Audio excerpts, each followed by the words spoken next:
Hey everyone, continuing my comic book thought catch up, this time with a whole bunch of Bat books. Too much for me to really even wrap my brain around now. So that's particularly because of Batman and Robin Eternal being weekly and everything, and picking up too many assorted Bat books. I'm just going to try and give you a quick flash on things. I guess the theme is that when I rethink about these things, my opinion of them changes quite a bit too. So it's kind of like this moving target when I try to think back on these various books that I've read. For instance, Batman 49, which was a fascinating issue, but I think probably a fascinating failure now that I enjoyed it when I read it, and I leafed through it, and boy, there's some really cool pages. Like I love this one of this alternate world Batman, but this world is a shining, beautiful Gotham inside a bubble where Batman has, to my interpretation, has reformed all his villains and turned them into his allies, but now is being attacked from some force outside. So are we to believe this is what's inside the new Bruce Wayne's mind? A bubble of a golden ideal Batman that's completely different from the Batman that we know? Or is it an alternate universe Batman that's inside his head? It's like there's a whole alternate universe inside his head. Or endless alternate Batmans inside his head. All of which, whatever it is, or whatever's inside his head, has to be wiped out. He has to die, and I assume brain death, so that a new brain can be... Oh, it says right there, brain death, brain death, brain death. So that a new brain can be put inside of him. I mean, huge philosophical questions there. Is the recording of him perfect enough so that it's a good replacement for inside his head? But putting all that aside, it's just like, if this is important material here, then I don't understand it. Will there be stuff I won't understand when it refers back to it? Probably it's just a filler in a sense. Get us from here to there, and then we'll continue the story. Batman will be Batman again, as we've always known him, the dark and slightly psycho knight of a very dark and psycho Gotham City. I guess for the long haul, the most powerful story that we take away is the story of Alfred and his pain. So in a way, this was very cool, and the issue before this was quite cool, but both Alfred and Bruce Wayne in their current day, where Bruce Wayne is a normal person again, have not been built up enough so that the loss could be so much more meaningful if we had known Bruce Wayne better, this new Bruce Wayne better. For me, he was a cipher during most of the 8 previous issues of this storyline. This is Super Heavy Part 9. So, from a very cynical view, this is an issue that took a beat that might have, taken 5 or 10 pages and blew it up to 22 pages. Yeah, I can't be too angry at it. I enjoyed reading it. But I'm just saying, when I think about it, I can't make any sense out of it. I think the excuse could be, it's like Grant Morrison. But that's no excuse. I've seen accusations that everything Snyder does is trying to redo Grant Morrison's run in some way or another. But I don't know enough about Grant Morrison's run to say for sure. I need to go back and read the whole Grant Morrison run instead of just the bits and pieces I read in the past.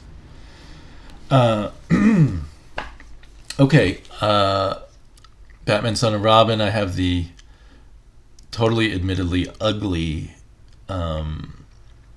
Neil Adams cover, but it's also kind of neat how it redoes the cover he did to a reprint of the Ra's al Ghul, Son of the Demon, I think it was called, or something like that, series where Talia is in the position where Batman used to be. Robin was here on the ground where Batman is now. Where we see Robin above, that was Ra's al Ghul, and where we see Ra's al Ghul, that was where Talia was. So everyone's position has been moved around.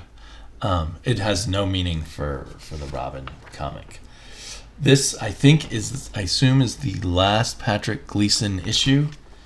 And when I read it the first time, I thought, oh, there's some cool stuff at the beginning, and then the rest is just gobbledygook.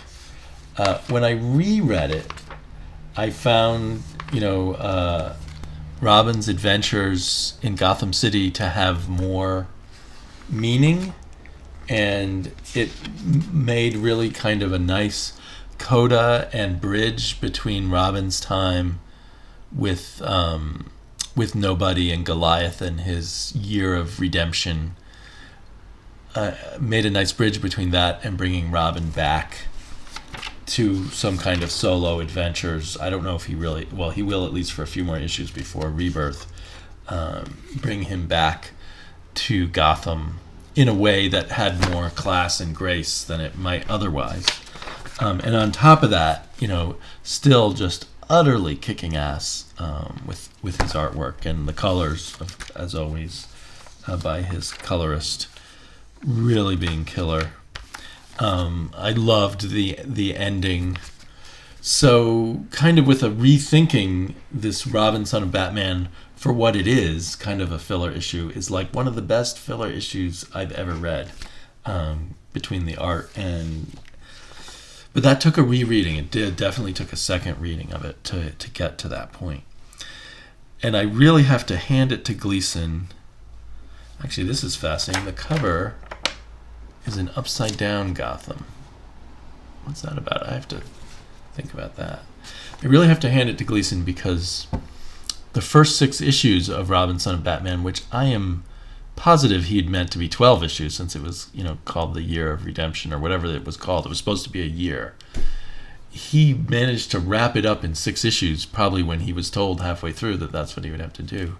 He managed to wrap it up really well, and I think when he was given one more issue to kind of put another period on things, to put another end to his run, he managed to pull out another really good piece of a really good coda, a really good filler, or whatever it is, and just still gave his all in the artwork.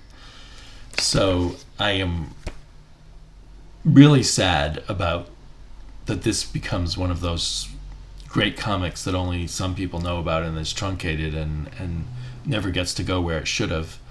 And I'm really excited to see where Gleason goes next. I hope they give him something really good to work on. I hope they let him continue to be the writer, because I now really, really appreciate him as a writer as well as an artist.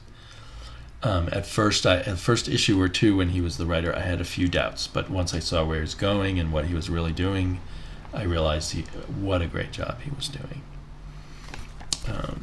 So yeah, even as I speak, as I talk to you right now, I become more and more enamored with this issue.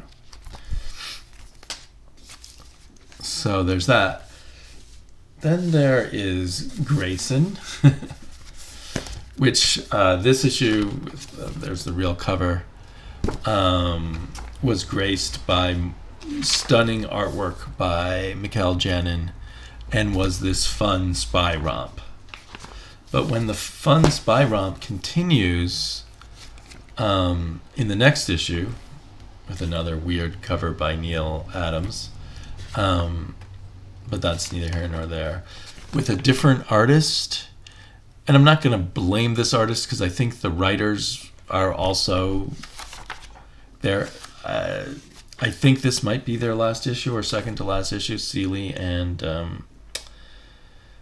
King, and I feel like they're kind of letting go or just stretching things out. So what was fun in one issue became kind of tedious and confusing by this second issue. And there were many elements that I did not understand, and I don't feel now like I will ever understand them. Especially the stuff with Grifter and the person Grifter is working with. So, but what I do know is Grayson is taking down Spiral. Helena Bertinelli is his enemy, but in Batman and Eternal, he and Helena Bertinelli are working together. Spiral are the good guys, and all the Bat folk are working with Spiral. And worse than that, total spoiler here for anyone who hasn't read it, but in issue 20, we learn that they have a Deus Ex Machina satellite in the air that can change everybody's memories so that they don't remember that Dick Grayson was revealed as Nightwing. So someone decided to use the Batman and Robin book to set it up for the reboot of Nightwing. And how does that tie in here? Because this is like this great, and I think it was this issue, this great act of love that Helena Bertinelli had done to give Dick back his life as one presumes he wants it. But here she's his sworn enemy, and he's taking her down, and she's hiring all the baddest badasses in the super spy world to go take him down. It makes no sense. And I don't have to have things in continuity, but when they have continuity and they're playing off of continuity and they're saying there's continuity, that's when I get really picky. It would be so much better if Spiral didn't even exist in here. If they're going to say it's connected to this Dick Grayson and Spiral book. And I just wish they decided not to use this for their continuity later for bringing Nightwing back, since it's all so obvious and contrived. It would have been better just to leave that out of Batman and Robin Eternal. It becomes a huge distraction. And then, but this, last 4 or 5 issues of Batman and Robin Eternal is another example of ones that putting aside some quibbles like that ones that I've just complained about, which are kind of hard to deal with, but putting those aside and just thinking in general, I still really like the buildup of this book. I still like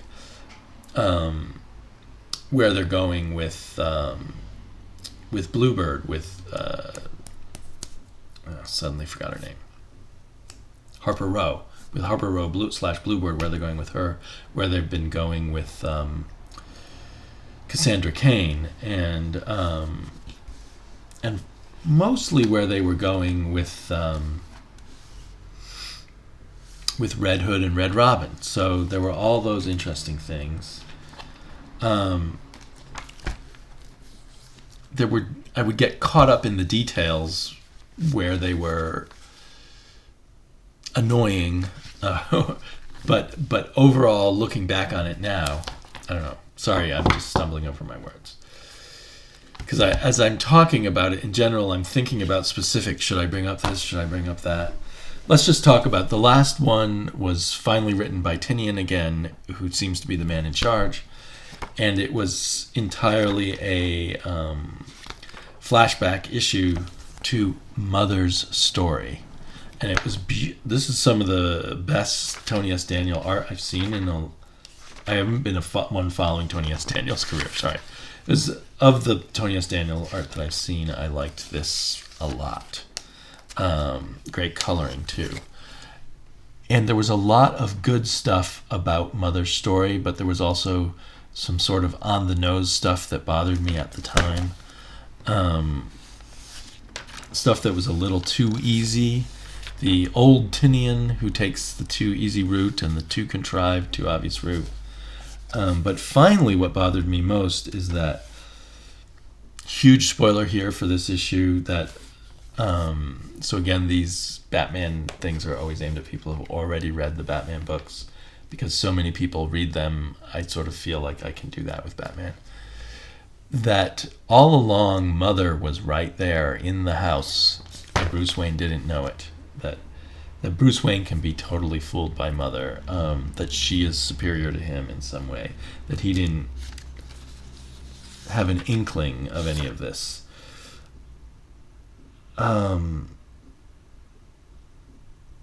Yeah, that bothered me. I mean, I guess she has to be able to fool him for this whole story to exist, but I want to be more convinced that that he can be fooled by her. So again, things are a little too easy in this Tinian script. It's a little too easy how she, becomes embittered by the world. A little convenient, but not bad. But backing up the whole picture of Mother and the idea of childhood trauma and everything is still really cool. I wish there wasn't this plot where it seems too big to me that Mother is going to make every child everywhere traumatized and become violent and kill their parents or something along those lines. She's going to remake the whole world in one fell swoop. It's kind of like I always enjoy James Bond movies up to the big moment where they attack the bad guys' headquarters and have a giant fight, and it's always the same in every James Bond movie, and it's starting to feel like that, the big fight at the St. Hadrian's or whatever the name of the school is. The school suddenly seemed much bigger to me than it did in Grayson, and that whole, I just didn't get into all the fighting and stuff. It didn't hold as much drama for me. So I guess what I'm saying is, what's hooked me into this is kind of the personal stories of Batman and all kinds of sidekicks or young heroes, and what makes a hero and what makes a damaged person and everything. And I feel like I worry that it's getting lost in as the story gets too big and is about saving the world instead of saving a few people, that kind of thing. But we'll see where they go with it, because it still seems somewhat satisfying, and just some really cool themes in it. So that's where I'm sitting with Batman right now. I think in a way it's all suffering a bit by the fact that it's ending. Batman Son of Robin is this tragedy that won't ever be what it could have been. We had some really great Grayson, maybe the first 12 issues, and then it's kind of slowly petered out, I think, as the writers perhaps have been interrupted by events and know that they're getting off the book. And what's maybe a problem with Grayson is, even though Grayson had all these sort of one-and-done issues, they were all part of a bigger story. And now we've been focusing just on the bigger story, only the bigger story has become kind of a mess and a rushed confusion. And I'm kind of questioning whether comics should go for stories that are 17, 18, 20 issues long, or even 12 issues long. Let's have complete stories that end after 6 issues, like the good old days, or in the real good old days when they ended in 1 or 2 issues. But 6 issues seems like a fair amount to really end your story, because I think what happens with the way publishing works is we get all these semi-finished stories, or stories that the writer was going to go one way and then had to go another way, and it becomes a mess and gobbledygook. And if they I don't know why they keep thinking they can do these long-term stories when they should know that eventually the long-term isn't going to be there for them.